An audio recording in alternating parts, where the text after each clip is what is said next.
आज हम आपकी बुक के लास्ट चैप्टर जो कि है थीम 12 फ्रेमिंग द कॉन्स्टिट्यूशन उसके बारे में डिस्कस करेंगे। इस वीडियो में ना सिर्फ हम लोग कॉन्स्टिट्यूशन के बेसिक्स को देखेंगे बल्कि इस चैप्टर में जो भी क्वेश्चन अब तक पूछे गए हैं और जो पूछे जा सकते हैं उन्हें डिस्कस करेंगे। तो डायरेक्टली स्टार्ट करते हैं आज का वीडियो। ये वीडियो है द कॉन्स्टिट्यूशन ऑफ इंडिया के ऊपर बेस्ड। हम लोग जो हिस्ट्री पढ़ते हैं ये मॉडर्न हिस्ट्री है और मॉडर्न हिस्ट्री की शुरुआत तकरीबन 1857 के रिवोल्ट से होती है और कॉन्स्टिट्यूशन के फ्रेमिंग वाले चैप्टर पर आकर ख़त्म होती है। इसीलिए इस चैप्टर को हमारी बुक में भी लास्ट चैप्टर के तौर पे रखा गया है। इसके बाद में जो कुछ भी इवेंट्स हुए थे उनको हम लोग पॉलिटिकल साइंस में स्टडी करते हैं। हिस्ट्री कॉन्स्टिट्यूशन के बनने पर आकर ही रुक जाती है। तो इस चैप्टर में भी हम लोग फाइनली कॉन्स्टिट्यूशन के बारे में ज़्यादातर डिटेल्स देखेंगे। तो डायरेक्टली स्टार्ट करते हैं। यहाँ पे मैंने सबसे पहले आपके लिए कुछ इम्पोर्टेंट पॉइंट्स जो हमारे कॉन्स्टिट्यूशन से जुड़े हैं उन्हें डिस्कस किया है। तो देखिए, कॉन्स्टिट्यूशन को बनाने के लिए एक असेंबली फॉर्म की गई थी जिसे कहा जाता है कॉन्स्टिट्यूएंट असेंबली। और ये जो कॉन्स्टिट्यूएंट असेंबली थी it was formed under the cabinet mission plan of 1946। जब ब्रिटिश इंडिया में थे तो उन्होंने कैबिनेट मिशन प्लान दिया था 1946 में, जिसके तहत कॉन्स्टिट्यूएंट असेंबली को बनाया गया।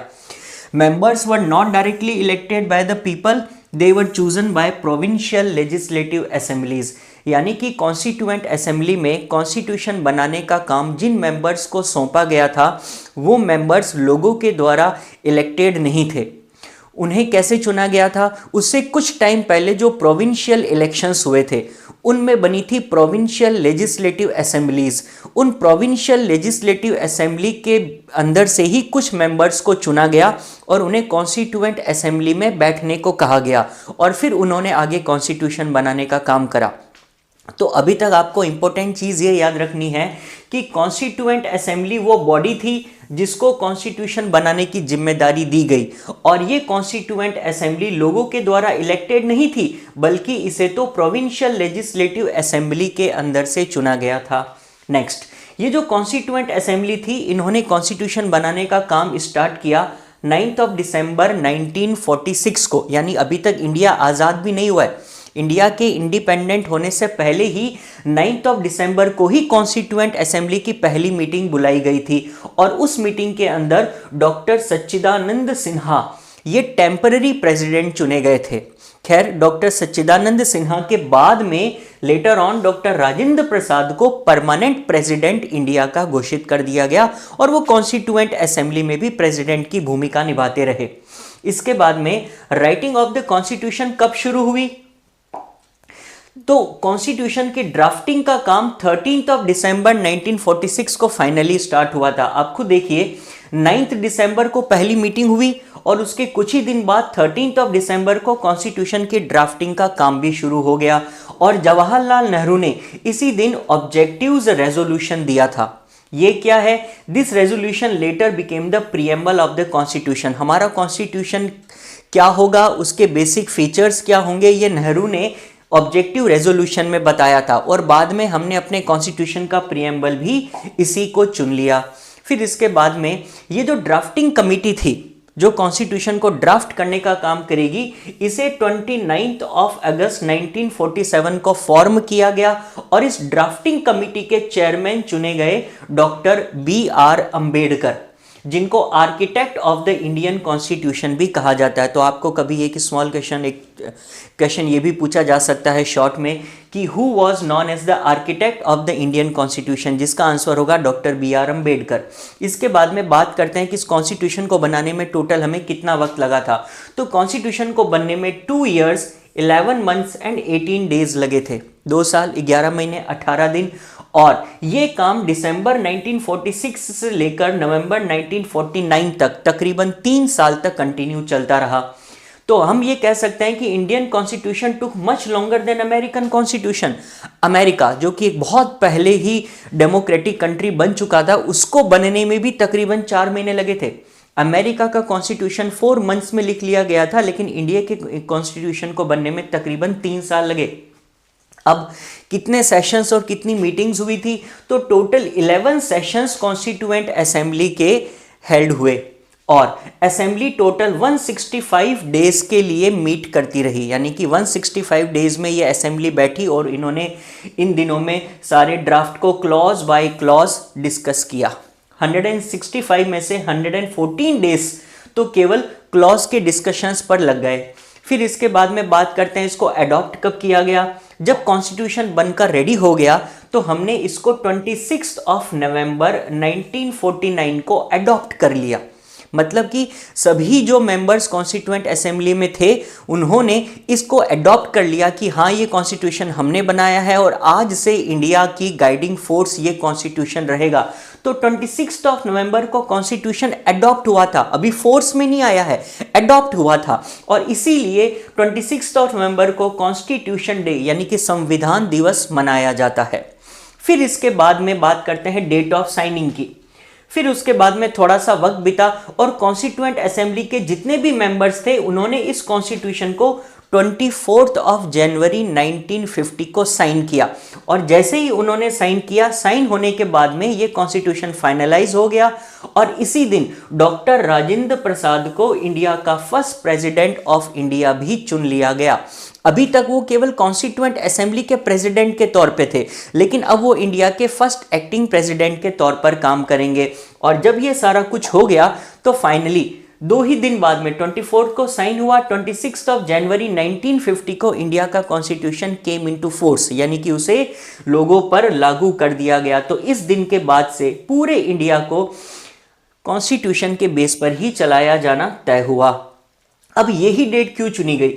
अगर कॉन्स्टिट्यूशन बनकर पहले ही रेडी हो चुका था, नवंबर में कॉन्स्टिट्यूशन को साइन भी कर दिया हमने, उसको अडॉप्ट कर लिया, तो हम इतने दिन क्यों रुके? इसकी एक वजह है कि 26 जनवरी 1930 को 26 जनवरी 1930 को इंडिया में पूर्ण स्वराज दिवस मनाया गया था इंडियन नेशनल कांग्रेस के द्वारा।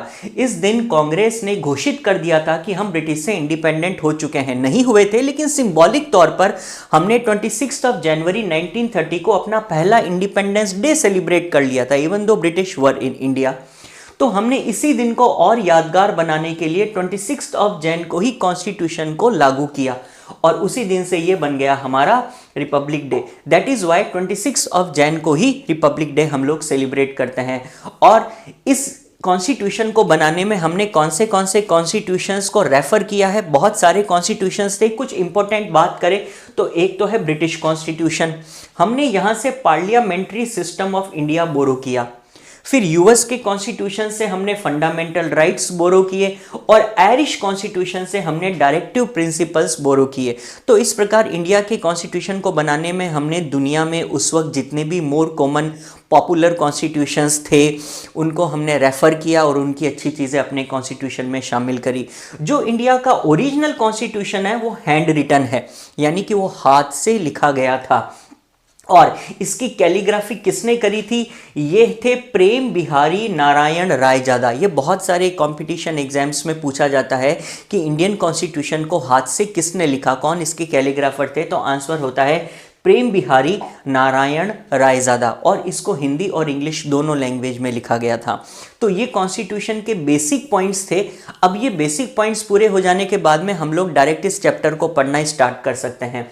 तो सबसे पहले आपके इस चैप्टर में बताया गया है कि जब कॉन्स्टिट्यूशन लिखना शुरू किया गया उस वक्त ये एक बड़ा ही ट्यूमुल्टुअस टाइम था, यानी बड़ी उठापटक वाला टाइम था, जिस वक्त हमने बहुत उथल पुथल झेली।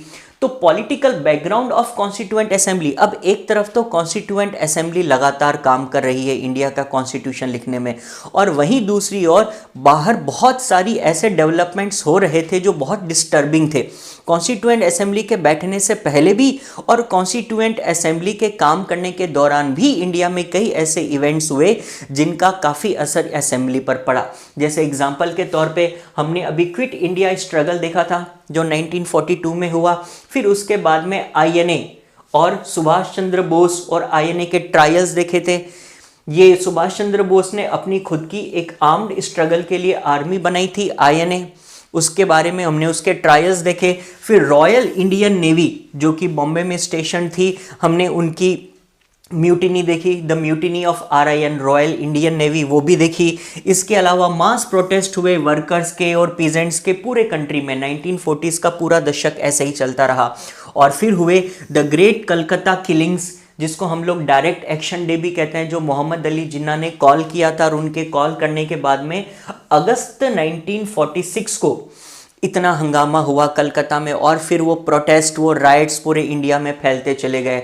इसी के साथ में मैसाकर्स हुए, बड़े बड़े नरसंहार हुए, ट्रांसफ़र ऑफ पॉपुलेशन, जब इंडिया का पार्टीशन हुआ वो हुआ। फिर फाइनली 15 अगस्त 1947 को इंडिया को फ्री तो कर दिया गया, लेकिन फ्री होने के साथ साथ ही India had also been divided, यानी कि इंडिया का डिवीजन हो गया, इंडिया का बंटवारा हो गया, पार्टीशन हो गया। तो आप सोचिए कॉन्स्टिट्यूएंट असेंबली के मेंबर्स के लिए कितना मुश्किल काम रहा होगा, क्योंकि एक तरफ तो इंडिया में इस प्रकार के डेवलपमेंट्स उन्होंने देखे, at the same time India का कॉन्स्टिट्यूशन बनाना है। अगर सब कुछ ठीक होता तो कॉन्स्टिट्यूशन बनाना काफ़ी इजी काम हो सकता था, बट इतने सारे डिफ़िकल्ट इवेंट्स बाहर हो रहे हैं, इतने सारे डिस्टर्बिंग इवेंट्स के बीच में भी असेंबली को इतनी बड़ी रेस्पॉन्सिबिलिटी निभानी है। Millions of refugees were on the move, Muslims Pakistan की ओर जा रहे थे, हिंदू और सिख इंडिया की ओर आ रहे थे। Finally when British left India, constitutional status of these princess remained ambiguous. एक और बड़ी प्रॉब्लम थी, वो प्रॉब्लम ये थी कि जब ब्रिटिश इंडिया छोड़ के गए थे तो उस वक्त इंडिया में दो प्रकार के स्टेट्स थे। एक थे प्रोविंशियस, यानी कि प्रोविंसेस, ये थे ब्रिटिश प्रोविंसेस। ये ब्रिटिश प्रोविंसेस तो डायरेक्टली इंडियन गवर्नमेंट को ट्रांसफ़र हो गए, बिकॉज ब्रिटिश के कंट्रोल में थे पहले, अब वो इंडिया के कंट्रोल में आ गए। लेकिन प्रॉब्लम थी बहुत सारे प्रिंसली स्टेट्स की, क्योंकि इन प्रिंसली स्टेट्स पर पहले भी ब्रिटेन का कंप्लीट रूल नहीं था। तो ऐसे में ब्रिटिश ने क्या किया, इंडिया को छोड़ के जाने वक्त एक डिक्लेरेशन दी कि प्रिंसली स्टेट्स चाहे जैसा डिसीजन खुद ले सकते हैं। अगर वो चाहे तो ब्रिटिश के चले जाने के बाद में इंडिया में शामिल हो जाए, या पाकिस्तान में शामिल हो जाए, या फिर वो चाहे तो अपना एक इंडिपेंडेंट कंट्री फॉर्म कर लें। ये एक बड़ा ही प्रॉब्लमेटिक स्टेटमेंट था, क्योंकि ब्रिटिश प्रोविंस तो डायरेक्ट इंडिया को मिल गई, लेकिन ये प्रिंसली स्टेट्स भी काफ़ी सिग्निफिकेंट नंबर में थे। और अगर ये प्रिंसली स्टेट्स डिसाइड कर ले कि वो पाकिस्तान में शामिल होंगे तो ये इंडिया के लिए प्रॉब्लम है, बिकॉज बहुत सारे princely states deep with in the India थे, उसकी टेरिटरी से उनको पाकिस्तान में कैसे ज्वाइन करवाएंगे। प्लस अगर प्रिंसली स्टेट्स ये जिद कर लेते हैं कि वो अपना इंडिपेंडेंट कंट्री बनाएंगे तो भी अगेन ये इंडिया की सोवरेनिटी के लिए एक थ्रेट हो सकता था। तो ऐसे में बड़ी प्रॉब्लम थी, बिकॉज ब्रिटिश ने इस बात को बड़ा एम्बिगुअस रखा, उन्होंने क्लियरली बताया नहीं कि उनका फ्यूचर क्या होगा। तो some maharajas wanted to become independent power. बहुत सारे इसलिए प्रिंसली स्टेट्स थे, जैसे कि हैदराबाद या जूनागढ़ या कश्मीर, जो अपना एक अलग इंडिपेंडेंट कंट्री फॉर्म करना चाहते थे। तो इंडियन कॉन्स्टिट्यूएंट असेंबली के सामने ये भी एक बहुत बड़ा इशू था कि इन सब को मना के रखे और इनको इंडिया में शामिल करे। तो इतने टुमल्टुअस टाइम में, इतनी परेशानी वाली टाइम में भी कॉन्स्टिट्यूशन बनाने का काम हमने जारी रखा। तो अब आगे बढ़ते हैं। सबसे पहले बात करेंगे making of the constituent assembly की। कॉन्स्टिट्यूएंट असेंबली कैसे बनी, ये कैसे काम कर रही थी। तो कुछ पॉइंट्स तो मैंने ऑलरेडी आपको बता दिए, कुछ पॉइंट्स और देखते हैं। The members of the constituent assembly were not elected on the basis of universal franchise. Franchise का मतलब होता है राइट टू वोट, और यूनिवर्सल का मतलब होता है जब सभी लोगों को राइट टू वोट दिया जाए, चाहे वो पुअर हो या रिच हो, या किसी भी जेंडर से बिलोंग करते हो, किसी भी क्लास, किसी भी कास्ट या किसी भी रिलीजन से बिलोंग करते हो, तो उसे यूनिवर्सल फ्रेंचाइज कहते हैं। इनिशियली कॉन्स्टिट्यूएंट असेंबली ने जब कॉन्स्टिट्यूशन बनाने का काम शुरू किया तो इसके मेंबर्स को यूनिवर्सल फ्रेंचाइज के बेस पर नहीं चुना गया। किस बेस पर चुना गया? उससे ठीक पहले 1945-46 में इंडिया में प्रोविंशियल इलेक्शंस हुए थे, यानी जब अंग्रेज यहाँ पे थे तो ब्रिटिश ने यहाँ की प्रोविंसेस में इलेक्शन करवाए, और इन इलेक्शंस में जो प्रोविंशियल लेजिस्लेचर चुने गए थे उन्होंने ही कॉन्स्टिट्यूएंट असेंबली के मेंबर्स को चुना। यानी कि 45-46 के इलेक्शन में चुनी गई प्रोविंशियल लेजिस्लेचर्स, इन प्रोविंशियल लेजिस्लेचर्स को बोला गया कि आप हर एक लेजिस्लेचर में से कुछ मेंबर्स को कॉन्स्टिट्यूएंट असेंबली में सेंड कर दो। तो उन्होंने सेंड किया और ये लोग बने कॉन्स्टिट्यूएंट असेंबली के members. The constituent assembly was dominated by one party. अब आप ये जानते हैं कि 45-46 में जो इलेक्शन हुए थे इंडिया में, उनमें वैसे भी कांग्रेस ने सबसे ज्यादा प्रोविंशियल सीट्स जीती थी। तो अब प्रोविंशियल लेजिस्लेचर के मेंबर ही कॉन्स्टिट्यूएंट असेंबली में आ गए, तो ऑब्वियसली कांग्रेस के ही ज्यादा मेंबर्स होंगे कॉन्स्टिट्यूएंट असेंबली में। तो डोमिनेशन इस पार्टी का था, क्योंकि Congress swept the general seats in the provincial elections.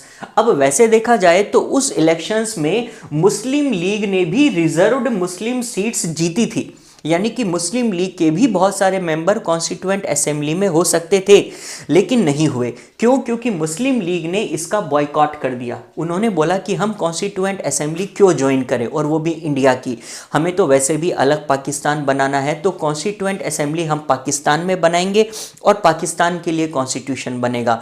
हम इंडिया के कॉन्स्टिट्यूशन में क्यों पार्ट करें? तो ऐसे में मुस्लिम लीग के मेंबर्स कॉन्स्टिट्यूएंट असेंबली से चले गए छोड़कर।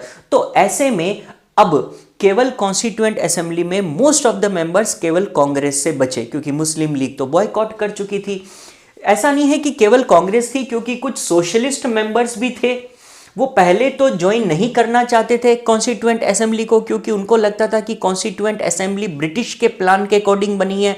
उन्होंने सोचा था कि हम कॉन्स्टिट्यूएंट असेंबली को ज्वाइन नहीं करेंगे, बट लेटर ऑन उन्होंने कर लिया। कुल मिलाकर इस प्रकार बहुत सारी चीजें होती रही और कॉन्स्टिट्यूएंट असेंबली ने अपना काम शुरू किया। Most of the members Congress party से थे और मुस्लिम लीग ने इसका बॉयकॉट करके वो अलग पाकिस्तान की डिमांड पर लगे हुए थे।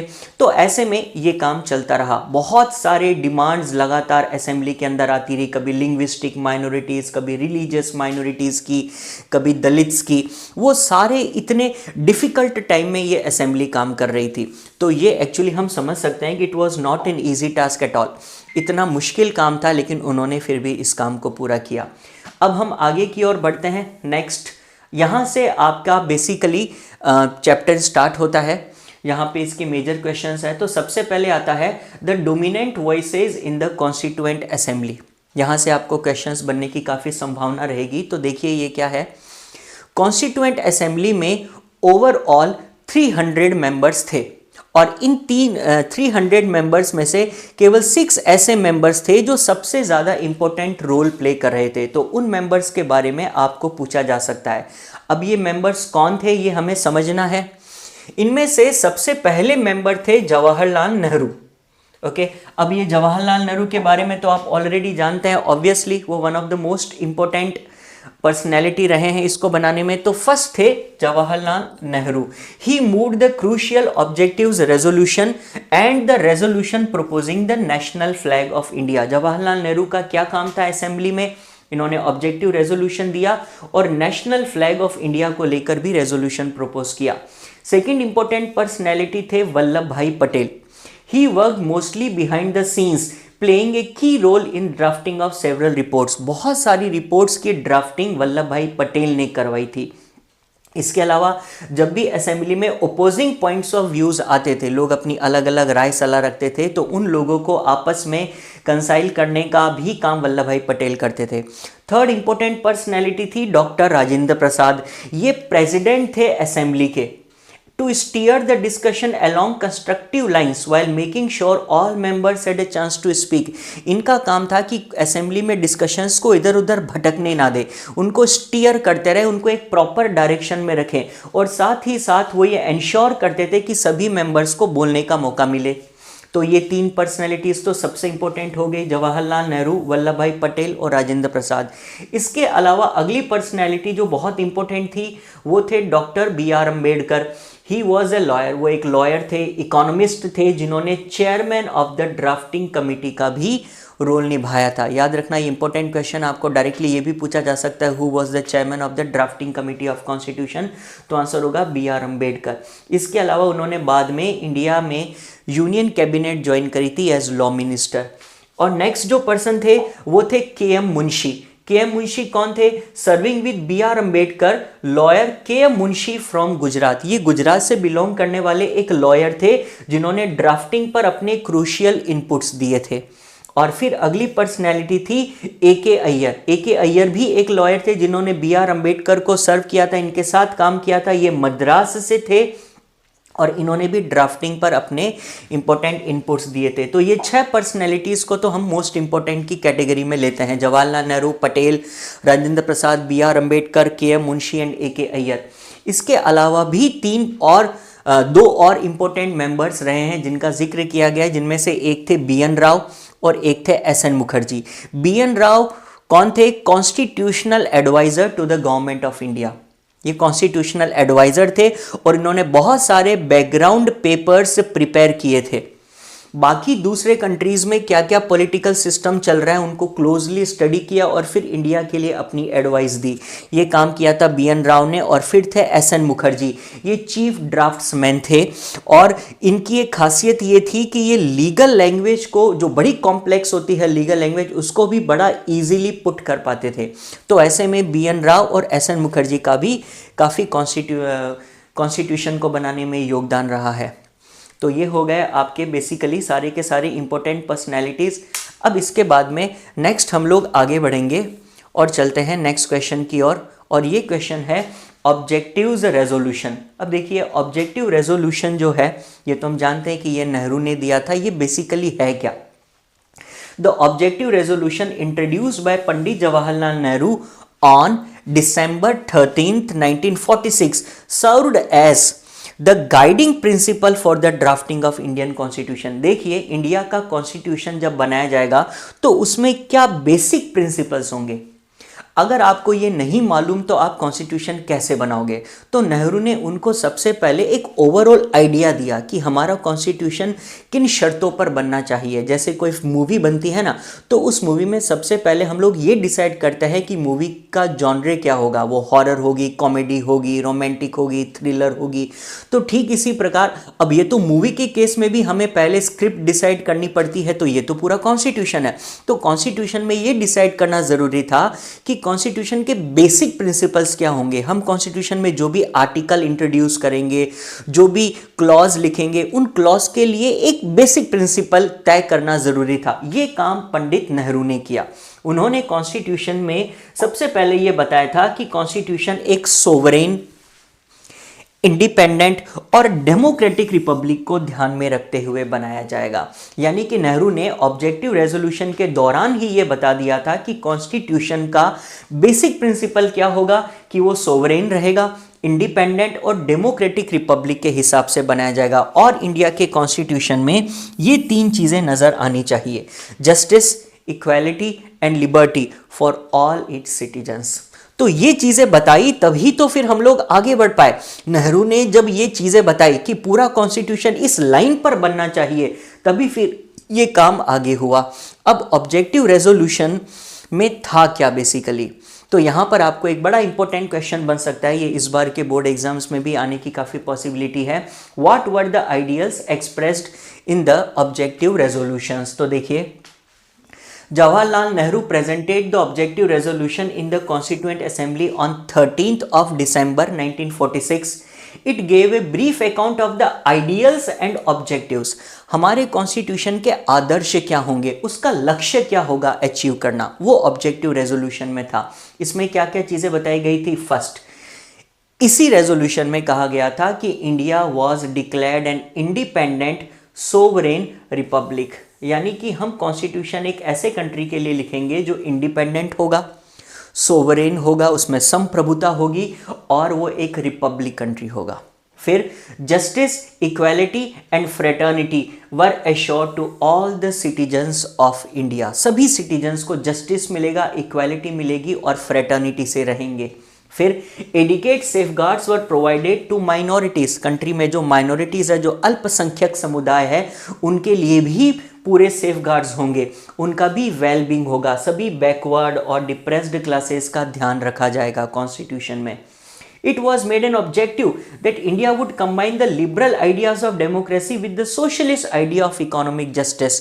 हम एक ऐसा कॉन्स्टिट्यूशन बनाएंगे जहां पर डेमोक्रेसी के लिबरल आइडियाज होंगे, यानी कि वो लिबरल आइडियाज पर काम करेगा, but at the same time हम लोग इकोनॉमिक जस्टिस इंश्योर करेंगे। और वो भी कैसे? सोशलिस्ट आइडियाज के थ्रू। यानी कंट्री सोशलिज्म की तर्ज पर भी चलेगा, at the same time liberalism को भी अपनाएगा। तो ये एक प्रकार से बड़ा बैलेंस्ड सा कॉन्स्टिट्यूशन बनाना तय किया गया, जो सोशलिज्म और लिबरलिज्म दोनों के अच्छे पॉइंट्स को साथ में लेकर आएगा। अब इंडिया में किस प्रकार की गवर्नमेंट होगी, इसके लिए कहा गया India would adopt a form of government which would be acceptable to its people. India में बहुत बड़ी पॉपुलेशन है, सब लोगों को एक्सेप्टेबल हो ऐसी गवर्नमेंट हम फॉर्म करेंगे। No imposition from the British would be acceptable. हम जो ब्रिटिश का आइडिया है, ब्रिटिश का प्लान है, उसी को लोगों पर नहीं थोप देंगे, बल्कि लोगों को एक्सेप्टेबल हो ऐसा कॉन्स्टिट्यूशन बनाएंगे। And India would work for piece and human welfare.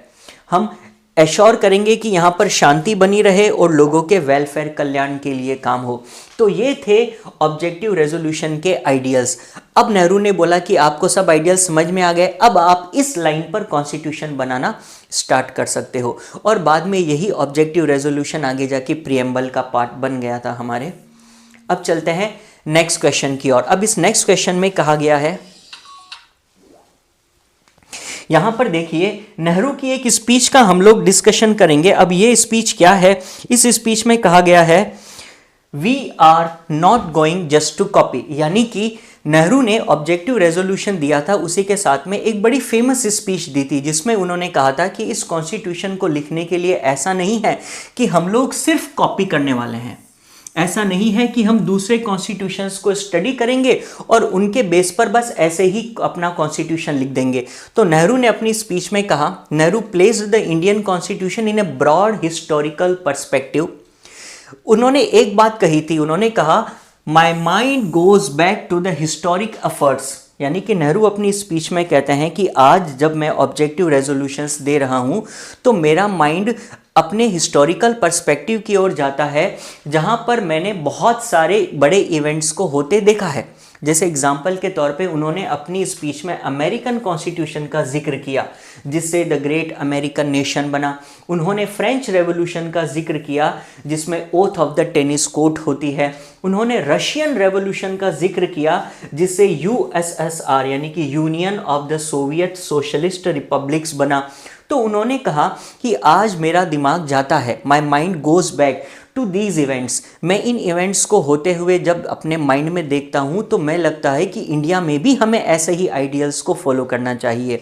लेकिन इसका मतलब ये नहीं है कि हमारा कॉन्स्टिट्यूशन अमेरिकन, फ्रेंच या रशियन कॉन्स्टिट्यूशन की कॉपी बन जाए। उन्होंने जो भी किया हम उन्हीं को कॉपी करने लग जाए, ऐसा नहीं है। Nehru did not define the specific form of democracy and suggested that this had to be decided through deliberations. ये एक बहुत अच्छा पॉइंट है। जब नेहरू कॉन्स्टिट्यूएंट असेंबली के लिए ये लेक्चर दे रहे थे तब उन्होंने एक बहुत अच्छी बात कही। उन्होंने कहा कि इंडिया में डेमोक्रेसी तो होगी, लेकिन डेमोक्रेसी के भी कई बहुत सारे फॉर्म्स होते हैं। हम कौन सा फॉर्म रखेंगे डेमोक्रेसी का, ये हम अभी से डिसाइड नहीं करते। इस पर डेलिब्रेशंस करते हैं, विचार विमर्श करते हैं और फिर ये तय करेंगे कि किस प्रकार की डेमोक्रेसी इंडिया के लिए अच्छी होगी। फिर उन्होंने कहा it is necessary to learn from the people of the west from their achievements and failure. जब हम अपना कॉन्स्टिट्यूशन बना रहे हैं तो क्यों ना हम दुनिया के दूसरे कॉन्स्टिट्यूशंस को भी रेफ़र करें, उनकी अचीवमेंट्स और उनके फेलियर्स को पहले से देख लें ताकि एक अच्छा कॉन्स्टिट्यूशन बन सके। तो इस प्रकार ये नेहरू की फेमस स्पीच थी जिसमें उन्होंने कहा we are not going to copy. अब इसके बाद में आगे क्वेश्चंस की ओर बढ़ते हैं। सबसे पहला क्वेश्चन अब बनेगा आपका, वो है सोमनाथ लहरी के ऊपर। क्वेश्चन है who was Somnath Lahiri, on what basis did he criticise the constituent assembly. वहाँ पिक्चर में आपको दिख रहे हैं सोमनाथ लहरी भी कॉन्स्टिट्यूएंट असेंबली के एक मेंबर थे। ये एक कम्युनिस्ट मेंबर थे, सोशलिस्ट नहीं बल्कि कम्युनिस्ट मेंबर थे कॉन्स्टिट्यूएंट असेंबली के अंदर, और उन्होंने काफ़ी क्रिटिसाइज किया था कॉन्स्टिट्यूएंट असेंबली की मेकिंग को। उन्होंने तो यह तक कह दिया था कि British had a dark hand in the making of the constituent assembly. Somnath Lahiri शुरुआत में ही काफ़ी बिगड़ गए और नाराज़ हुए और उन्होंने एक आरोप लगाया कि इंडिया का जो कॉन्स्टिट्यूएंट असेंबली है ये ब्रिटिश की देन है और इसमें ब्रिटिश का डार्क हैंड है। उन्होंने अपनी मर्जी से अपने प्लान्स के अकॉर्डिंग कॉन्स्टिट्यूएंट असेंबली बनाई है, तो हम इस कॉन्स्टिट्यूएंट असेंबली के बेस पर क्यों काम कर रहे हैं, क्यों ना हम इसे भंग कर दें और एक नए सिरे से अपने इंडियन प्लान के अकॉर्डिंग बनाएं।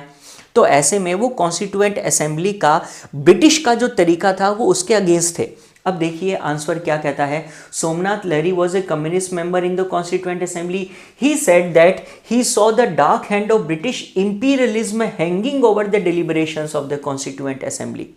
उन्होंने कहा कि इस कॉन्स्टिट्यूएंट असेंबली के जो काम करने का तरीका है, इसका जो फॉर्मेशन का तरीका है, इसमें ब्रिटिश की साजिश है। कैसे उन्होंने पॉइंट्स दिए। उन्होंने कहा कि in the winter of 1946-47 the assembly deliberated the British were still in India. जब ये असेंबली 1946-47 में डेलिबरेशंस करती है, यानी कि डिस्कशन स्टार्ट करती है, उस वक्त इंडिया से ब्रिटिश चले थोड़ी गए हैं, ब्रिटिश तो ऑलरेडी इंडिया में है। तो हम लोग चाहे कॉन्स्टिट्यूएंट असेंबली में काम क्यों न कर रहे हो, लेकिन अभी तक तो ब्रिटिश है यहाँ पर। दूसरा, an interim administration headed by Nehru was in place, but it could only operate under the directions of Viceroy and the British government in London. उन्होंने बोला कि आज एक एंटरिम एडमिनिस्ट्रेशन फॉर्म की गई है, लेकिन ये जो एंटरिम एडमिनिस्ट्रेशन है जिसके जवाहरलाल नेहरू हेड हैं, ये काम तो वायसरॉय और ब्रिटिश गवर्नमेंट के अंडर ही करेगी, क्योंकि इंडिया में अभी तक ब्रिटिश हैं। ब्रिटिश वायसरॉय इंडिया में बैठा है और वो जैसे चाहेगा वैसे ही काम करवाएगा। तो और ऊपर से लंदन में बैठी ब्रिटिश गवर्नमेंट हमें गाइड करती रहेगी कि हमें क्या करना है। तो ऐसे में हम कॉन्स्टिट्यूएंट असेंबली में अपनी मर्जी से काम कहाँ कर पाएंगे, हमें तो हर स्टेप के ऊपर ये लोग सलाह देते रहेंगे। फिर उसने आर्ग्यू किया कि Indians in general to fully free themselves from the influence of the imperial rule. वो चाहते थे कि आज जब इंडिया आज़ाद होने जा रहा है और हम आज़ाद इंडिया का कॉन्स्टिट्यूशन लिख रहे हैं, तो ऐसे में हम इन ब्रिटिश के इन्फ्लुएंस से फ्री क्यों नहीं हो जाते, हम इनसे अलग हटकर क्यों नहीं सोच रहे, क्यों हम इनके बनाए कॉन्स्टिट्यूएंट असेंबली के प्लान पर ही चलते रहें। लहरी ने अपने सभी कॉलीग्स को कहा कि आप ये रियलाइज़ करो कि ये असेंबली ब्रिटिश मेड है and working the British plans as the British should like it to be worked out. British ने कॉन्स्टिट्यूएंट असेंबली का प्लान बनाया, हमने एक्सेप्ट करके उसके आधार पर काम करना शुरू कर दिया। ब्रिटिश ऑलरेडी इंडिया में है, हमें ब्रिटिश वायसरॉय की एडवाइस लेनी पड़ेगी। एक्चुअली देखा जाए तो हम लोग कॉन्स्टिट्यूशन इंडिया का बना रहे हैं, लेकिन काम तो अभी भी ब्रिटिश के अकॉर्डिंग कर रहे हैं। तो कब तक हम इस ब्रिटिश इन्फ्लुएंस को झेलेंगे, तो क्यों ना हम इस इन्फ्लुएंस को खत्म करके कॉन्स्टिट्यूएंट असेंबली अपने बेस पर बनाए। ये सोमनाथ लहरी का कहना था। अब सोमनाथ लहरी की इस बात का जवाब नेहरू ने दिया। नेहरू ने उनको रेस्पॉन्ड किया और नेहरू ने कहा, क्वेश्चन बनता है, how did Nehru respond the criticism by Somnath Lahiri about constituent assembly being British tool. इस बात पर नेहरू कहते हैं, Nehru admitted that most nationalist leaders had wanted a different kind of constituent assembly. उन्होंने ये बात मानी, उन्होंने कहा कि मैं मानता हूँ बहुत सारे ऐसे मेंबर्स हैं जो चाहते होंगे कि कॉन्स्टिट्यूएंट असेंबली बनाने का तरीका डिफरेंट होता।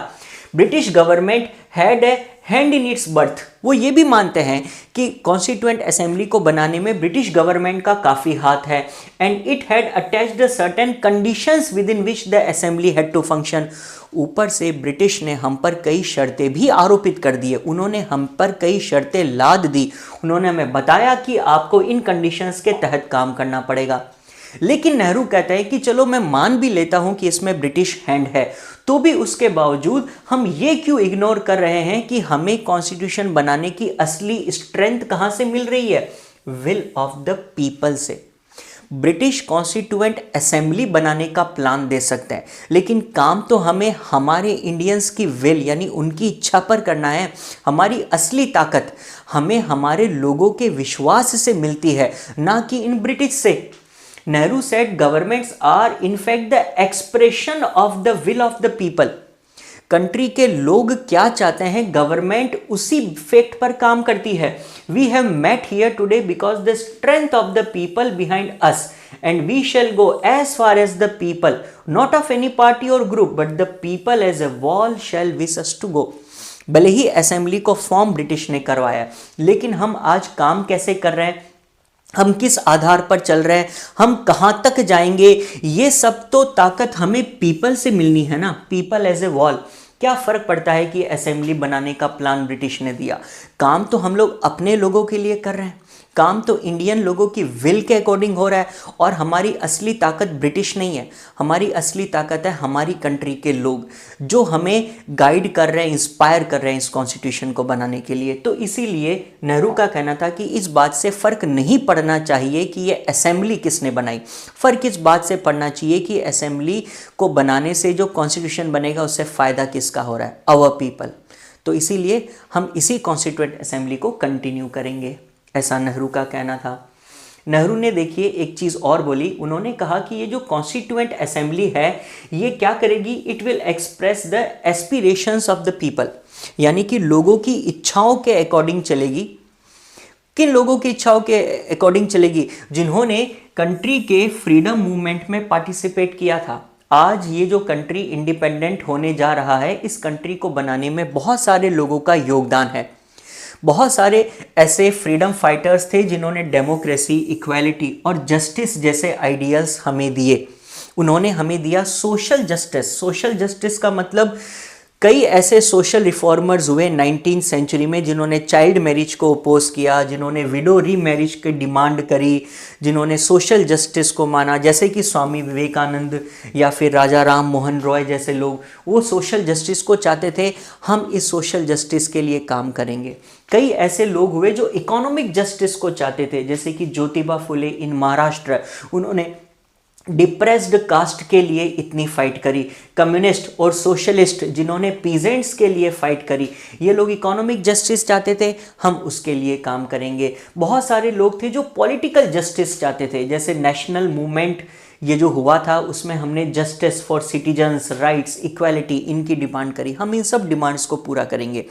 यानी कि नेहरू कहना चाहते थे कि ये जो कॉन्स्टिट्यूशन बनने जा रहा है, ये कॉन्स्टिट्यूशन हमारे फ्रीडम फाइटर्स के सपने को पूरा करेगा। हमारे सोशल रिफॉर्मर्स, हमारे फ्रीडम फाइटर्स जो सोशल जस्टिस, इकोनॉमिक जस्टिस और पॉलिटिकल जस्टिस चाहते थे, हम उनको पूरा करेंगे। और साथ ही साथ ऐसा नहीं है कि ये कॉन्स्टिट्यूशन अपने पिछले सारे प्रोविजंस को तोड़ देगा, नहीं। ऑलरेडी इंडिया में 3 बार कॉन्स्टिट्यूशन की तरह लॉज बनाए जा चुके हैं। सबसे पहले बना था गवर्नमेंट ऑफ इंडिया एक्ट 1909, फिर बना गवर्नमेंट ऑफ इंडिया एक्ट 1919, फिर उसके बाद में बना government of India act 1935। 3 bar British government ने इंडिया में कानून बनाने की कोशिश करी है। हम इन तीनों के आगे से ही स्टार्ट करेंगे, यानी कि कॉन्स्टिट्यूशन इन्हीं को एक्सेप्ट करेगा और इन्हीं की कॉन्टिन्यूटी में काम करेगा। ओके, तो ये नेहरू का कहना था। इस बेस पर उन्होंने कॉन्स्टिट्यूशन को लिखने का काम शुरू करने का कहा। अब इसके बाद में आता है issue of separate electorates. Finally constituent assembly की मीटिंग्स शुरू हुई, डिबेट्स स्टार्ट हुई, डेलिब्रेशंस होती गई और कुछ मुद्दे बड़े ज़्यादा डिबेट का विषय बने। और वो मुद्दे क्या थे? सबसे पहला मुद्दा था सेपरेट इलेक्टोरेट को लेकर। अब देखिए, इस टॉपिक के अंदर से, इस डिस्कशन के ऊपर से कई प्रकार से क्वेश्चन बन सकता है। तो मैंने सबसे पहले आपको ना क्वेश्चंस लिख दिए अलग अलग तरीके से। हो सकता है आपको क्वेश्चन पूछा जाए, explain the debate on separate electorates in constituent assembly, या फिर ये भी पूछा जा सकता है कि why did B Pocker Bahadur demanded separate electorates. ये वो व्यक्ति है जिन्होंने सेपरेट इलेक्टोरेट की डिमांड करी थी, क्यों करी, उसको कैसे अपोज किया गया। या फिर क्वेश्चन यूँ भी पूछा जा सकता है कि फेवर में और अगेंस्ट में क्या आर्ग्यूमेंट्स दिए गए, या फिर why did the constituent assembly reject the demand for separate electorates, या फिर how did the experience of partition influence the constituent assemblies view on separate electorate. या फिर यह भी पूछा जा सकता है कि views of Sardar Vallabh bhai Patel and Govind Vallabh Pant on separate electorates क्या थे। तो इस प्रकार क्वेश्चन सेम रहने वाला है, सेपरेट इलेक्टोरेट। लेकिन इस सेपरेट इलेक्टोरेट पर व्यूज बहुत सारे लोगों के आए हैं, तो उन सब को अलग अलग क्वेश्चन के रूप में पूछा जा सकता है। तो क्वेश्चन किसी भी रूप में पूछे, आंसर तकरीबन सेम ही होने वाला है। तो यहाँ पर मैंने वो आंसर आपके लिए लिख के दिया है। कोई भी क्वेश्चन आए आप इसी में से अपना आंसर फॉर्म करेंगे। तो अब देखिए ये क्या कहता है, after independence and partition the constituent assembly had to decide how the political rights of minorities would be protected. Actually ये सेपरेट इलेक्टोरेट का इशू ही क्यों पैदा हुआ, क्योंकि हम ये जानना चाहते थे कि अब माइनॉरिटीज का क्या होगा, जो अल्पसंख्यक समुदाय है हमारे इंडिया में, उनके राइट्स को कैसे प्रोटेक्ट करेंगे। तो ये जो डिस्कशन था ये इसी लाइंस पर हो रहा था। One of the most intense debates was over the demand for separate electorate, A system already use during British rule. अब ये जो सेपरेट इलेक्टोरेट का सिस्टम है ये इंडिया में नया नहीं है, ऑलरेडी ब्रिटिश सेपरेट इलेक्टोरेट का सिस्टम लागू कर चुके थे। तो अब जब ब्रिटिश चले जाएंगे तो क्या इंडिया में इसी सिस्टम को कंटिन्यू रखा जाए, इस बात को लेकर यहाँ पर डिस्कशन हो रहा था। अब देखिए किन किन लोगों ने क्या कहा। सबसे पहले थे बी पोकर बहादुर मद्रास से। He strongly argued in favour of continuing separate electorates. He stated that minorities could not simply be ignored and that Muslims could not be adequately represented by non-Muslims. Pocker Bahadur वो व्यक्ति थे जिन्होंने सबसे ज़्यादा सेपरेट इलेक्टोरेट के पक्ष में बोला, इन फेवर ऑफ सेपरेट इलेक्टोरेट। वो उनको ये डर था कि मुस्लिम्स को कभी भी नॉन मुस्लिम्स रिप्रेजेंट नहीं कर पाएंगे इंडिया में। तो ऐसे में ये जो सेपरेट इलेक्टोरेट है इसको कंटिन्यू रखना बहुत ज़रूरी है, वरना मुस्लिम्स का रिप्रेजेंटेशन ही नहीं होगा, माइनॉरिटीज़ की वॉइसेस को दबा दिया जाएगा। और इसलिए वो चाहते थे कि कुछ भी हो लेकिन हम सेपरेट इलेक्टोरेट कंटिन्यू रखें। लेकिन सेपरेट इलेक्टोरेट के पक्ष में बी पोकर बहादुर है, लेकिन कई लोग इसके अगेंस्ट भी थे, जैसे कि सरदार वल्लभ भाई पटेल, वो इसके बिल्कुल अगेंस्ट थे। उन्होंने बोला कि सेपरेट इलेक्टोरेट्स तो एक प्रकार का पॉइजन है, जहर है, जो इंडियंस को डिवाइड कर देगा। इसकी वजह से ब्लड शेड यानी खून खराबा होगा और अल्टीमेटली कंट्री का फिर से पार्टीशन हो जाएगा। उन्होंने कहा कि अगर हम एक यूनाइटेड नेशन बनाना चाहते हैं तो हमें इस डिमांड को अबेंडन करना पड़ेगा कंट्री की यूनिटी के लिए। यानी कि Sardar Vallabh bhai Patel was strongly against the notion of separate electorates, वो बिल्कुल नहीं चाहते थे। इसी प्रकार गोविंद वल्लभ पंत की बात करें, उन्होंने भी सेपरेट इलेक्टोरेट्स को ओपोज किया। उन्होंने बोला कि ये बहुत हार्मफुल होने वाला है, और बात ऐसा नहीं है कि ये हार्मफुल किसके लिए होगा, उन्होंने कहा कि ये हार्मफुल माइनॉरिटीज़ के लिए भी होगा, क्योंकि ये जो सिस्टम है सेपरेट इलेक्टोरेट का ये उनको परमानेंटली आइसोलेट कर देगा।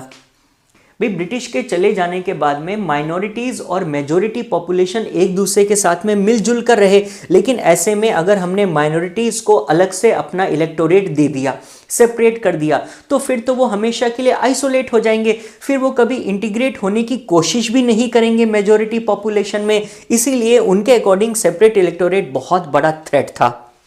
इसी प्रकार एक और भी थी जिनका नाम था बेगम एजाज रसूल। उन्होंने भी कहा कि सेपरेट इलेक्टोरेट एक सेल्फ डिस्ट्रक्टिव थिंग है। क्यों? क्योंकि ये माइनॉरिटीज को हमेशा के लिए मेजॉरिटी से आइसोलेट कर देता है। तो ऐसे में कुछ लोग इसके पक्ष में थे और कुछ लोग इसके पक्ष में नहीं थे। पक्ष में कौन था? केवल बी पोकर बहादुर। अगेंस्ट कौन थे? वल्लभ भाई पटेल, गोविंद वल्लभ पंत और बेगम एजाज रसूल। इसके अलावा आप एक नाम और ऐड कर सकते हैं और वो है डॉक्टर बी आर अम्बेडकर। एक टाइम था जब बी आर अम्बेडकर ने खुद सेपरेट इलेक्टोरेट की डिमांड करी थी। उनकी डिमांड के बेस पर ही ब्रिटिश ने सेपरेट इलेक्टोरेट ओके भी कर दिए थे। लेकिन आज खुद बी आर अम्बेडकर को ऐसा लगने लगा था कि सेपरेट इलेक्टोरेट थोड़े डिस्ट्रक्टिव हो सकते हैं, इसलिए we should do away with it.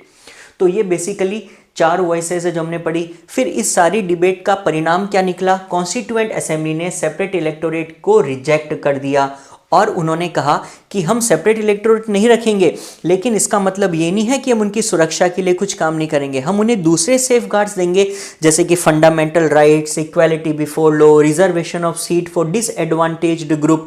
तो ऐसे में माइनॉरिटीज़ को सेपरेट इलेक्टोरेट की ज़रूरत ही नहीं पड़ेगी और अल्टीमेटली वो कभी आइसोलेट नहीं होंगे और ईजिली इंटीग्रेट हो पाएंगे मेजॉरिटी के साथ में। तो इस प्रकार ये सेपरेट इलेक्टोरेट का इशू था। अब आगे चलते हैं माइनॉरिटीज़ के ऊपर। जब सेपरेट इलेक्टोरेट की बात हुई तो सबसे पहले सवाल ये खड़ा हुआ कि सेपरेट इलेक्टोरेट हम किसके लिए मांग रहे हैं? माइनॉरिटीज़ के लिए, अल्पसंख्यकों के लिए। तो ये माइनॉरिटीज़ कौन होता है? माइनॉरिटीज़ की डेफिनेशन क्या होनी चाहिए? आपने कहने में कह दिया कि माइनॉरिटी क्या है? जो अल्पसंख्यक है। अब क्या मतलब हुआ अल्पसंख्यक का? किसको माइनॉरिटी में काउंट करना चाहिए? इस बात को लेकर बड़े सीरियस डिस्कशंस हुए। तो माइनॉरिटी को बहुत सारे लोगों ने अपने अपने तरीके से डिफाइन किया, जैसे कि एनजी रंगा। ये एक सोशलिस्ट लीडर थे, पीजेंट मूवमेंट के लीडर भी ले चुके हैं। उन्होंने कहा कि minorities be interpreted in economic terms. बहुत समझदार थे ये व्यक्ति। इन्होंने कहा, एनजी रंगा ने, कि माइनॉरिटीज को हम इकोनॉमिक टर्म्स पर डिफाइन करेंगे, यानी कि जो इकोनॉमिकली वीक है वो माइनॉरिटी में आना चाहिए। हम उनको माइनॉरिटी में काउंट करेंगे। जो पुअर है, जो डाउन ट्रोडन है, यानी कि मासेस ऑफ दिस कंट्री, इस कंट्री के वो लोग जो पुअर है या पुअर विलेजर्स, जिनको एक्सप्लॉइट किया गया है मनी लेंडर, जमींदारों के द्वारा, उन लोगों को माइनॉरिटीज में काउंट करना चाहिए। केवल रिलीजन के आधार पर माइनॉरिटी नहीं होनी चाहिए। अब नेक्स्ट जो पर्सन है वो है जयपाल सिंह। जयपाल सिंह के बारे में देखिए क्या कहा गया है। जयपाल सिंह एक आदिवासी थे और उन्होंने कहा कि tribes were not a numerical minority but they needed protection. They have been disgracefully treated and neglected for the last 6000 years. यहाँ पे जयपाल सिंह ने बड़ा ही स्ट्रॉन्ग केस प्रस्तुत किया ट्राइबल्स के लिए। उन्होंने बोला कि वैसे ट्राइबल्स न्यूमेरिकली तो चाहे माइनॉरिटी में नहीं आते हो, लेकिन उन्हें फिर भी प्रोटेक्शन की ज़रूरत है, बिकॉज लास्ट 6000 ईयर्स से इन माइनॉरिटीज़ का काफ़ी, इनको डिसग्रेसफुली ट्रीट किया जा रहा है, इनका काफ़ी नेग्लेक्ट हुआ है और वो एक प्रिमिटिव और एक बैकवर्ड क्लास के तौर पे रह गई है। तो जयपाल सिंह के अकॉर्डिंग माइनॉरिटी होने चाहिए ट्राइबल्स, क्योंकि ट्राइबल्स को इतने लंबे समय से नेग्लेक्ट किया गया है। फिर इसके बाद में नेक्स्ट व्यक्ति है जिनका नाम है दक्षायनी वेलायुधन। ये मद्रास से बिलोंग करते हैं और इन्होंने कहा था कि 70 million harijans were not to be considered as a minority but their social disabilities should be removed. यहाँ पर ये जो पर्सन है ये किसके लिए बात कर रहे हैं? हरिजन्स। हरिजन्स का मतलब बेसिकली जिनको लोअर क्लासेस में शामिल किया जाता है। उन्होंने कहा कि उनकी संख्या इंडिया में ऑलरेडी काफ़ी बड़ी है और वो ये एक्सपेक्ट नहीं करते। He refused to believe that 70 million Harijans were to be considered a minority. उन्हें माइनॉरिटी में नहीं लेते, लेकिन डिसेबिलिटीज़ तो उन्होंने भी झेली हैं, तो उनके अकॉर्डिंग उन डिसेबिलिटीज़ को भी रिमूव किया जाना चाहिए, उन्हें भी प्रोटेक्शन मिलना चाहिए, उन्हें भी सेफ गार्ड मिलना चाहिए। और फाइनली है जे नागप्पा।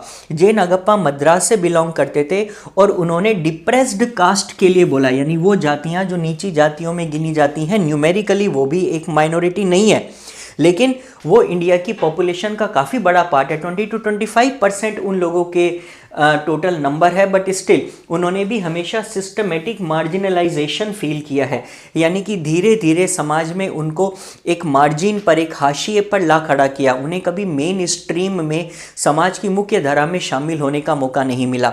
तो ऐसे करके हम ये देख सकते हैं कि माइनॉरिटीज़ को लेकर बहुत सारे डिफरेंट पॉइंट्स ऑफ व्यू थे। एनजी रंगा, जिनके अकॉर्डिंग इकोनॉमिक टर्म्स पर कोई माइनॉरिटी में काउंट होना चाहिए। जयपाल सिंह, जिनके अकॉर्डिंग ट्राइबल्स माइनॉरिटी में आने चाहिए। या फिर वेलायुधन, जिनके अकॉर्डिंग हरिजन्स या जो सोशल डिसेबिलिटीज झेल रहे हैं वो माइनॉरिटी में आने चाहिए। या फिर जे नागप्पा, जिनके अकॉर्डिंग डिप्रेड कास्ट वो होनी चाहिए माइनॉरिटी में। तो ऐसे करके माइनॉरिटीज कौन हो, उन्हें कैसे डिफाइन किया जाए, इस बात को लेकर काफ़ी सारे डिफरेंट व्यूज़ यहाँ पे आते हैं। अब हम चलते हैं नेक्स्ट डिबेट की ओर, जो काफ़ी इंपॉर्टेंट डिबेट है, और ये डिबेट है सेंटर स्टेट रिलेशंस को लेकर। अब देखिए ये क्या डिबेट है। ये डिबेट समझने से पहले आपको दो वर्ड्स का मतलब समझना होगा। एक वर्ड है यूनिटरी और एक वर्ड है फेडरल। देखिए इन दोनों वर्ड्स का क्या मतलब होता है। यूनिटरी का मतलब होता है जब किसी कंट्री में केवल एक लेवल पर गवर्नमेंट काम कर रही हो, जैसे कि यूनियन गवर्नमेंट या सेंट्रल गवर्नमेंट। अगर सेंट्रल गवर्नमेंट अकेले पूरे कंट्री की सब्जेक्ट्स को देखती है, अगर सेंट्रल गवर्नमेंट अकेले पूरे कंट्री को हैंडल करती है, रूल करती है, तो वो यूनिटरी गवर्नमेंट होती है। ऐसे में सारी पावर सेंट्रलाइज्ड हो जाती है और सेंट्रल गवर्नमेंट के हाथ में रहती है। जबकि फेडरल कंट्री उसे कहते हैं जहां पर पावर का डिस्ट्रीब्यूशन हो, केवल सेंटर ही नहीं बल्कि स्टेट्स में भी पावर को डिस्ट्रीब्यूट किया गया हो।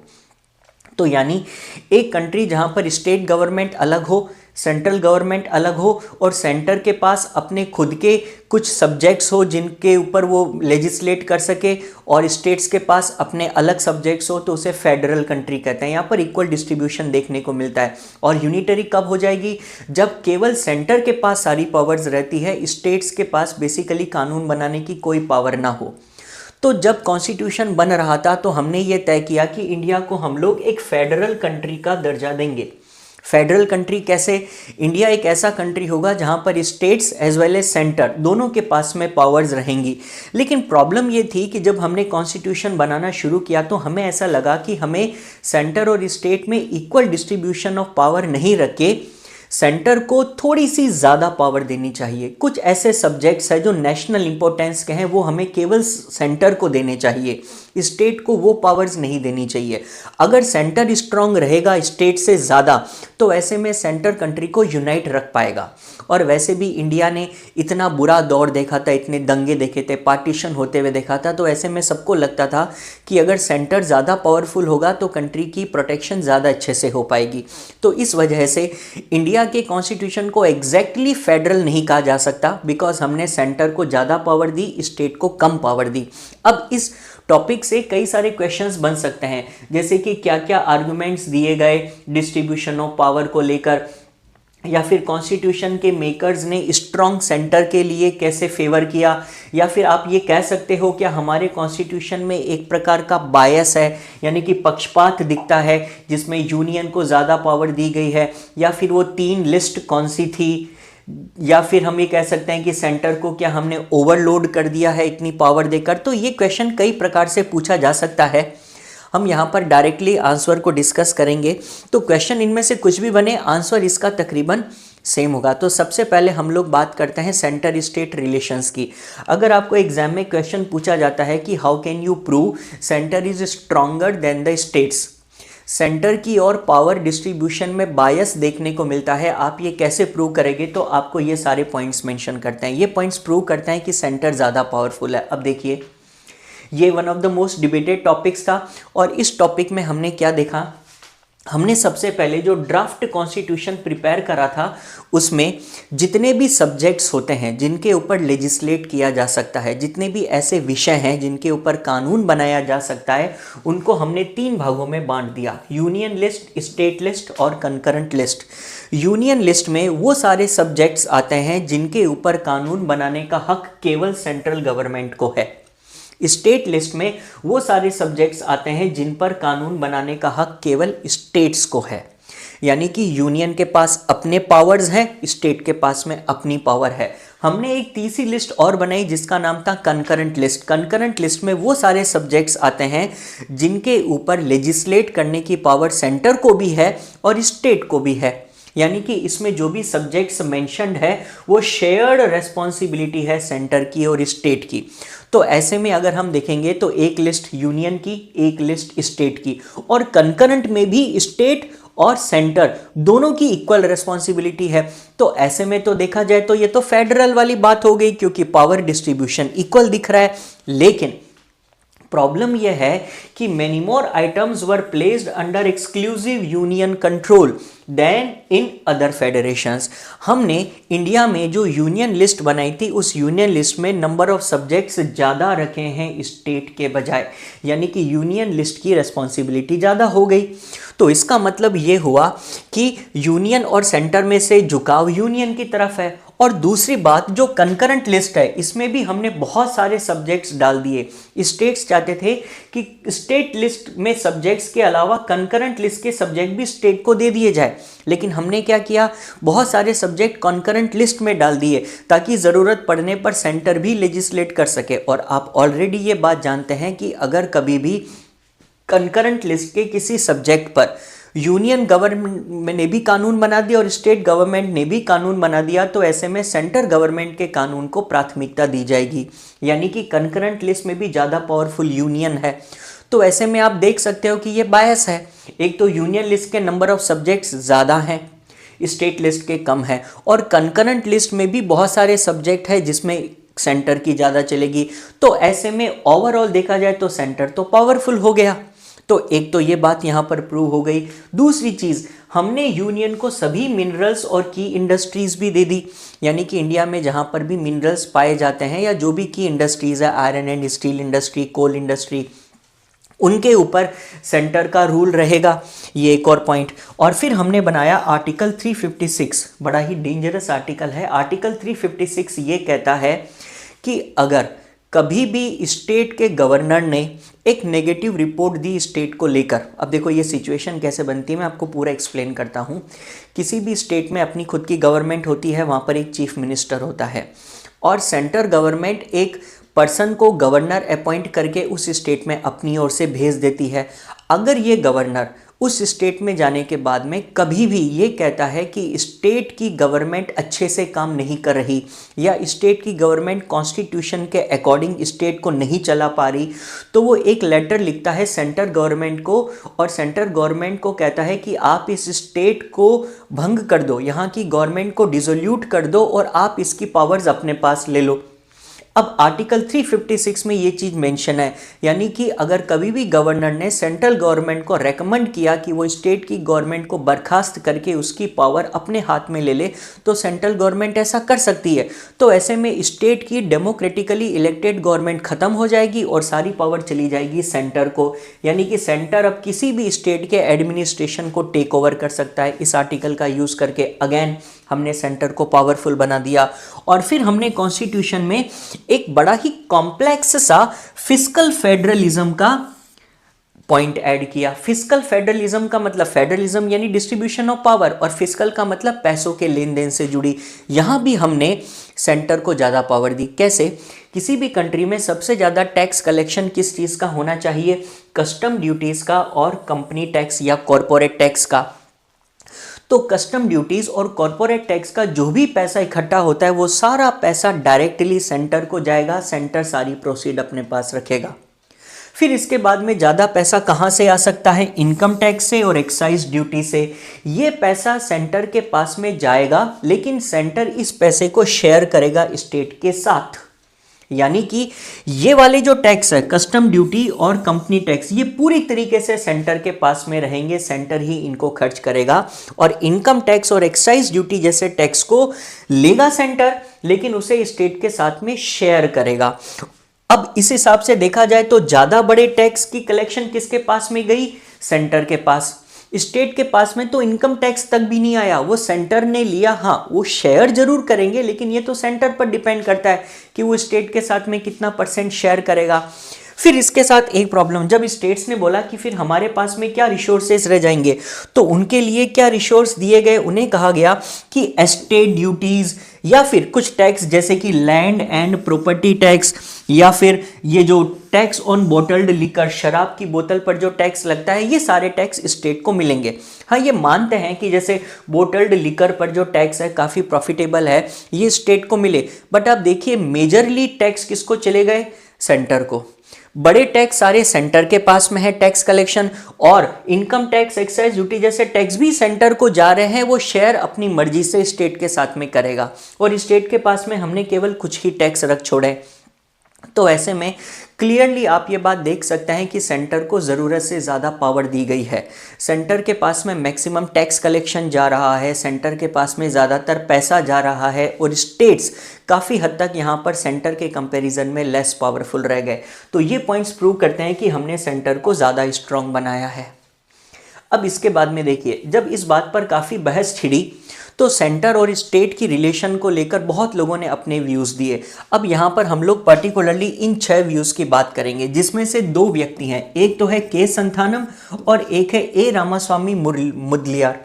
ये वो लोग हैं जिन्होंने सेंटर और स्टेट के बीच में इक्वल डिस्ट्रीब्यूशन ऑफ पावर के पक्ष में बोला था। ये चाहते थे कि फेडरल सिस्टम हो, पूरी तरीके से सेंटर और स्टेट के पास इक्वल पावर रहे। लेकिन सेंटर को स्ट्रांग बनाने के पक्ष में 4 लोगों ने अपने पॉइंट ऑफ व्यू पेश किए। एक थे गोपालास्वामी अयंगर, एक बालकृष्ण शर्मा, एक अंबेडकर और एक जवाहरलाल नेहरू। ये 4 लोग चाहते थे कि सेंटर ज़्यादा स्ट्रांग रहना चाहिए। तो ये 2 लोग फेवर में है और ये 2 लोग सेंटर स्टेट इक्वल रखने के अगेंस्ट में है। अब इसी बात को देखिए डिबेट में कैसे पेश किया जाए। अगर आपको क्वेश्चन पूछा जाता है कि इन लोगों के पॉइंट ऑफ व्यू क्या थे सेंटर को स्ट्रांग बनाने के पक्ष में, तो आप यहां से अपना आंसर लेंगे। अब देखिए, जो प्रोविंसेस है यानी स्टेट गवर्नमेंट्स है, उनको ये डर था कि इतने कम इकोनॉमिक रिसोर्सेज उन्हें इम्पोवरिश कर देंगे, यानी उन्हें गरीब बना देंगे। टैक्स स्टेट के पास में बहुत ही लिमिटेड है, तो उनके पास में रिसोर्सेज की कमी हो जाएगी। अब इनमें से एक व्यक्ति है के संथानम। उन्होंने ये वार्न किया कि अगर आप ओवर सेंट्रलाइजेशन कर देंगे, ज़्यादातर पावर आप सेंटर को दे देंगे, तो आप एक्चुअली क्रिपल बना देंगे प्रोविंसेस को, आप स्टेट्स को अपंग बना दोगे और हो सकता है कि कल को स्टेट्स आपके खिलाफ रिवोल्ट, विद्रोह कर दें। ऐसे ही एक मेंबर थे उड़ीसा से, उनका नेम मेंशन नहीं किया गया, उन्होंने तो यहां तक कह दिया था the centre is likely to break.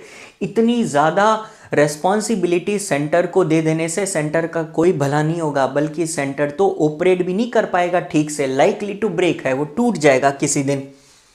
इसी प्रकार ए रामास्वामी मुदलियार, वो मैसूर से थे, उन्होंने बोला कि ज़्यादा रिसोर्सेज की ज़रूरत है स्टेट को, आपने स्टेट को बहुत कम इकोनॉमिक रिसोर्सेज दिए हैं।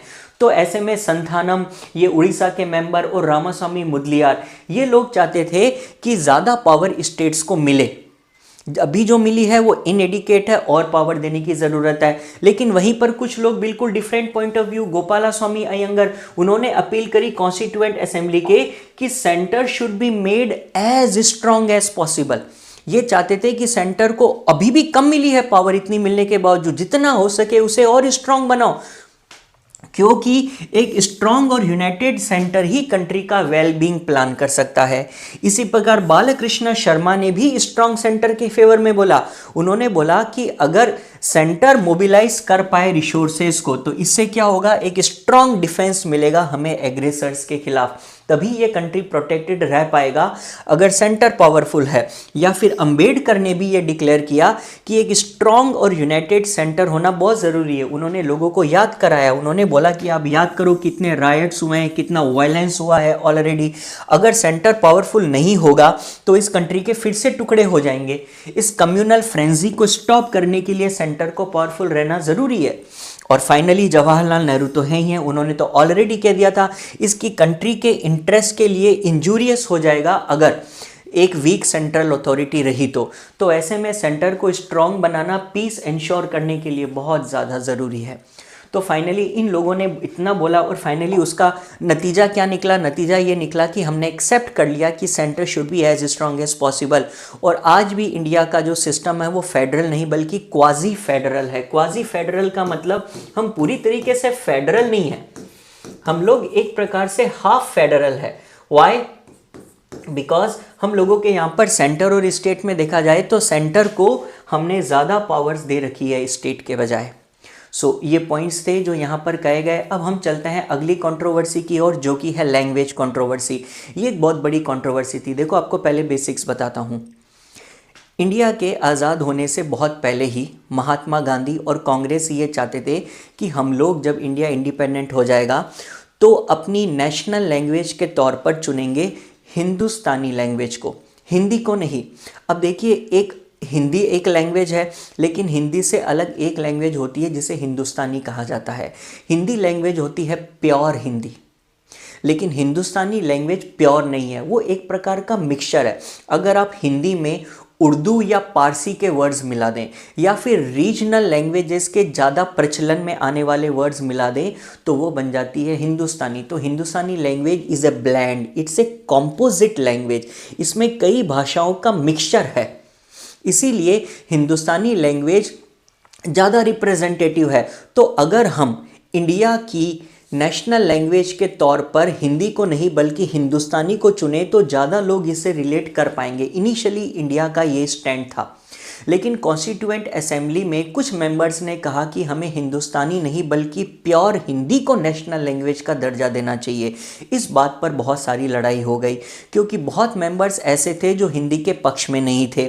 वो कहते थे कि हिंदी हमारी लैंग्वेज नहीं है। जैसे पर्टिकुलरली साउथ के स्टेट्स, उनका कहना था कि we have a different culture और हमारे कल्चर में हिंदी नहीं बल्कि हमारी रीजनल लैंग्वेज है।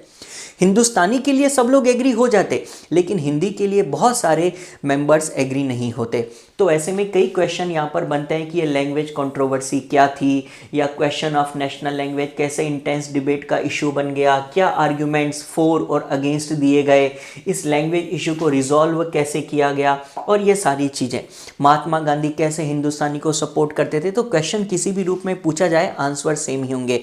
यहाँ पर एक पर्सन की फोटो यहाँ पे दी गई है, वो है आर.वी. धुलेकर, जो हिंदी के पक्ष में बहुत ज़्यादा बोले थे। तो ये क्वेश्चन से आप स्क्रीनशॉट ले सकते हैं। अब इनके आंसर में हम लोग ये सारी बातें बोलेंगे। सबसे पहले बात करते हैं हम लोग गांधी का व्यू क्या था नेशनल लैंग्वेज को लेके। इनिशियली तो कांग्रेस और महात्मा गांधी दोनों ही हिंदुस्तानी को पसंद करते थे, हिंदुस्तानी उनकी चॉइस थी। In fact, Mahatma Gandhi was also in favor of adopting Hindustani as national language and strongly supported for this view. He argued that everyone should speak in a language which is understood by most of the people. Gandhi का ये कहना था कि लोग जिस भाषा को ज़्यादा समझते हैं वही भाषा नेशनल लैंग्वेज होनी चाहिए, और हिंदुस्तानी कोई नई लैंग्वेज तो है नहीं, ये हिंदी और उर्दू का ही तो ब्लेंड है। ऐसे में अगर हम हिंदुस्तानी को नेशनल लैंग्वेज का दर्जा देंगे तो हिंदुओं के लिए भी फायदेमंद है और मुस्लिम्स के लिए भी, क्योंकि उर्दू भी हिंदुस्तानी में शामिल हो जाती है।